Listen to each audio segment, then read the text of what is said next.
মানে আমি যোগসূত্র তৈরি করা সেটা ছিল আসলে। আমি পরে যাই, তো এটা একটা আমি বলছি যে আমি সবসময় দেখাই প্রশ্নটা হচ্ছে যে লোডিং টাইমটা কতটুকু হবে। আমরা যখন ভাবি একটা প্রশ্ন রাখলে তখন একটা মনে হয় যে এই প্রশ্নটার উত্তরটা কোথায় পাবো।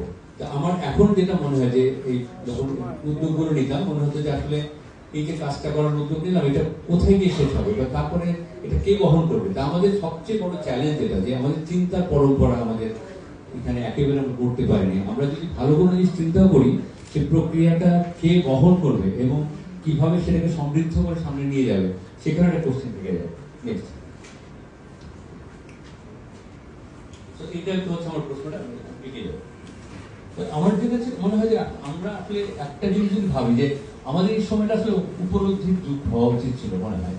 কারণ আমরা আউটজাস করছি, বলছি অনেক কিছু, আমাদের অভিজ্ঞতা হয়েছে, অভিজ্ঞতা মোকাবেলা করলাম, একটা প্রক্রিয়ার মধ্যে গেলাম, সংজ্ঞা বোঝার চেষ্টা করলাম, উদ্দেশ্য বোঝার চেষ্টা করলাম, সমাজ, সময়, জীবনযাপন সবকিছু নিয়ে এই উপলব্ধির জায়গাটা নিয়ে আসলে আমাদের পূজা করছে।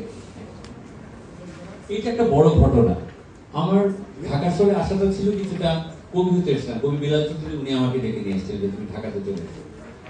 উনি আমার লেখা ছিলেন অনেক আগে, যখন আমি ম্যাট্রিক পরীক্ষা তখন সচিত্র সন্ধ্যায় লেখা ছাপা হয়, কিন্তু আলাদা উত্তেজনা ছিল। এসে মনে হয় যে আমাদের যে আর্কিটেকচার গুলো হয়, বা আমি যেহেতু আর্কিটেকচার প্রফেশনে কাজ করি, মানে শ্রদ্ধার জায়গাটা কোথায়, আমি যে কাউকে শ্রদ্ধা জানাবো সেটার জন্য কোনো কিছু হতে পারে কিনা। এটা একটু অন্ধকারে ঢেউ ছড়া ছিল। আমি যার জমি তাকে যখন বলেছিলাম অনেকটা গ্রহণ করেছিলেন এবং 12 জন কবিকে উৎসর্গ করে একটা বাণিজ্যিক ভ্রমণ করা গেছিল ঢাকা শহরে। তার মানে হয়, চেষ্টা করে লেগে থাকলে এটা হয়। মানে এটা আমার বিরাট বিশ্বাস ছিল যে একদম কমপ্লিটলি একটা বাণিজ্যিক ভ্রমণ। সেখানে উনি আমাকে বলেছেন যে কেউ ভাড়া নেবে কিনা, লোকজন আসবে কিনা, কিন্তু এটা খুবই সফল প্রজেক্ট হয়েছে। তার মানে এই আমরা যদি ওই যে বললাম যে পারস্পরিক হয়ে যদি চেষ্টা করি, কারণ এখানে আমার মনে আছে যে এখানে যেরকম ভাবে নির্মাণ যারা করছেন তারা থেকে শুরু করে আমার কবিতাদি কিউরেটর ছিল, কবি সাজ্জাদ শরীফ থেকে শুরু করে প্রত্যেকে, ইভেন যারা প্রুফিটার ছিল যাদের বানানটা না ভুলে দেওয়া হয়, প্রত্যেকের মধ্যে যে একটা পারস্পরিক বোঝাপড়া ছিল সেটা কিন্তু খুব চমৎকার ছিল। এরপরে আমার মনে হয় আমার সাহসটা বেড়ে গেল যে ঠিক আছে আর একটু আগে। এরপরে যে দেখা যাচ্ছে আমরা ছবি করলাম, সিনেমা করলাম, সেই সময় মনে হয় যাচ্ছে পুরোনো বাড়ি যেগুলো আছে কি হবে। এটাকে আমি একটু বলছি কারণ একটু অধিকার নিই, কারণ সবাই কষ্ট করে এসছেন, আমি একটু চিন্তাটা বলে নিই, তারপর আমরা গানের অনুষ্ঠানে যাবো। তো ছবি করলাম, ছবি করার সময় পুরোনো বাড়িটাকে রাখবো কি রাখবো না, এটা বিরাট একটা চ্যালেঞ্জ আমাদের জন্য, আমরা কিভাবে রাখবো। এরপর আমি আমাদের মাজুদ স্যারের পরে ছবি করলাম, ওনার সাথে অনেকক্ষণ কথা হলো এবং আমরা একটা ঝগড়াঝাটির মধ্যে মাঝখানের ছবিটা, এটা আমার আরেকটা ছবি যেটা আমার হয়তো কখনোই মুক্তি পাবে না। তো এই ঝগড়াঝাটির মধ্যে আমরা বেশ বড় একটা লম্বা সময় কাটিয়ে ফেললাম। আমরা দেখি যে বিষয়ে স্ক্রিনে দুপাশের যে কথা বলে এবং তারা হয়তো কখনোই একমত হবে না, কিন্তু এটা একটা বিনোদন অদ্ভুত ব্যাপার হয়ে গেছে। তো এই কারণে মনে হলো যে আসলে প্রকল্প থেকে আমি প্রক্রিয়াতে ঢুকতে পারি কিনা। প্রকল্প তো আসলে অনেকগুলো পুরস্কার পেলাম, কাজ হলো।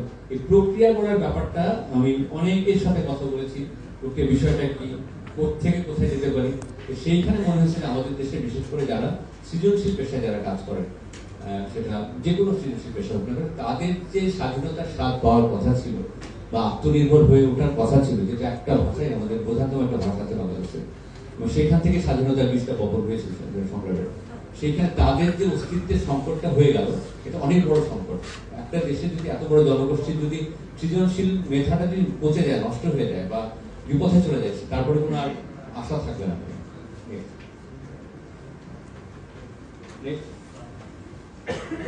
যেতে হবে। এই তখন একটা সিদ্ধান্ত নিলাম যে আমার যে স্থাপত্য পেশা যেটা, সেটা নিয়ে আমি আমার জীবিকা অর্জন করবো। এর বাইরের যতগুলো আছে এগুলোকে আমি নিজে ব্যবহার না করে কিভাবে অন্য কাজে লাগাতে পারি, এবং সেটা হচ্ছে এক ধরনের বুদ্ধিবৃত্তিক বিনিয়োগ। আমি যদি সিনেমা বানাতে পারি সেটা সিনেমার মধ্যে দেখা যাবে, গান করতে গান, এইভাবে একটা চর্চা শুরু করলাম, যেটাকে আমি সহপেশা কার্যক্রম করি। একটু ভেঙে বলতে চাই, আমাদের মানে শিক্ষা জীবনে আমাদের ছিল যে আমরা কো-কারিকুলার অ্যাক্টিভিটিস বলতাম, প্রফেশনাল অ্যাক্টিভিটিস করি না কেন আমরা। মানে অনেককে বলতে শুনি যে আসলে লেখাপড়ার পরে যে না আগে তো লিখতাম, এখন আর লেখা হয় না, আগে গান গাইতাম, এখন আর হয় না, মানে সবকিছু মৃত্যু মানে অন্যদিকে চলে যায়। তো আমি যদি কো-কারিকুলার অ্যাক্টিভিটিস করতে পারি, প্রফেশনাল অ্যাক্টিভিটিস না করার তো কোনো কারণ নেই। আসলে কে আমাকে আটকাচ্ছে? প্রশ্নটা হচ্ছে এখানে যে একটা 53 বছরের মধ্যে স্বাধীন দেশের মানুষের যদি নিজের স্বাধীনতা নিজে ভোগ করতে না পারি, তাহলে তো আমার কাউকে প্রশ্ন করার কোনো অধিকার থাকে না। তখন একটা জিনিস মনে হয় যে আমি যদি বুদ্ধিবৃত্তিক চর্চাটা করতেই পারি, তাহলে একটা কাজ করতে পারি।